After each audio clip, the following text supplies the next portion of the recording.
केरल की वायनाड लोकसभा सीट देश भर में चर्चा का केंद्र बनी हुई है। 2019 लोकसभा चुनाव से पहले देश के कम ही लोग इस सीट के बारे में जानते थे, लेकिन पिछले चुनाव में राहुल जब यहां से चुनाव जीत कर आए थे तो ये हॉट सीट बन गई थी। इस बार फिर से राहुल चुनाव मैदान में है। बुधवार को उन्होंने नामांकन भी कर दिया, जबकि बीजेपी की फायर ब्रिगेड नेता और केंद्रीय मंत्री स्मृति ईरानी उन्हें शिकस्त देने के मकसद से वीरवार को वहां न सिर्फ रोड शो करने वाली है, बल्कि बीजेपी प्रत्याशी के सुरेंद्र के नामांकन में भी शामिल होंगी। अमेठी में राहुल गांधी को शिकस्त दे चुकी स्मृति ईरानी दावा कर रही हैं कि इस बार उनकी पार्टी का प्रत्याशी राहुल गांधी को जरूर हराएगा। राहुल गांधी ने वायनाड से ही चुनाव लड़ने का निर्णय आखिर क्यों लिया, आइए आपको बताते हैं। पिछले चुनाव में भारी मतों से चुनाव जीतने वाले राहुल गांधी के सामने इस बार कैसा माहौल रहने वाला है, ये भी समझेंगे।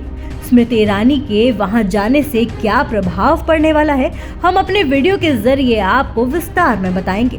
साथ ही साथ ये भी बताएंगे कि जो कम्युनिस्ट पार्टी ऑफ इंडिया विपक्षी गठबंधन का हिस्सा होने के बावजूद उसका प्रत्याशी राहुल गांधी के खिलाफ चुनावी मैदान में क्यों है। बस आप बने रहिए हमारे वीडियो के साथ और देखते रहिए सहारा समय का डिजिटल प्लेटफॉर्म। दरअसल केरल की 20 लोकसभा सीटों में से एक सीट है वायनाड। वायनाड एक ऐसा लोकसभा क्षेत्र है जो केरल, तमिलनाडु और कर्नाटक से घिरा हुआ है। यहाँ बता दें कि इस समय केरल और कर्नाटक में कांग्रेस की ही सरकार है, जबकि तमिलनाडु की सत्ताधारी पार्टी इंडिया ब्लॉक का हिस्सा है। ऐसे में एक बात आसानी से समझी जा सकती है कि पिछले चुनाव की तुलना में इस बार राहुल गांधी के लिए माहौल ज्यादा अच्छा है। पिछले चुनाव में राहुल गांधी ने लगभग 4.25 लाख से ज्यादा वोटों से चुनाव जीता था, जबकि पिछले चुनाव में केरल और कर्नाटक में कांग्रेस की सरकार नहीं थी। इस लोकसभा क्षेत्र को लेकर जातिगत समीकरणों को अलग अलग ब्यौरा दिया जा रहा है। कभी ये कहा जाता है कि यहाँ हिंदू ज्यादा है, तो कभी कहा जाता है कि यहाँ मुस्लिम ज्यादा है, लेकिन ऐसे आंकड़े पूरे केरल राज्य के लिए होते हैं। जहाँ तक वायनाड लोकसभा क्षेत्र की बात है तो यहाँ लगभग 39% हिंदू हैं, जबकि 50% से ज्यादा अल्पसंख्यक हैं। इन अल्पसंख्यकों में से मुस्लिम 30% और ईसाई 21% हैं। वायनाड को वायल नाडु यानी धान की भूमि कहा जाता है।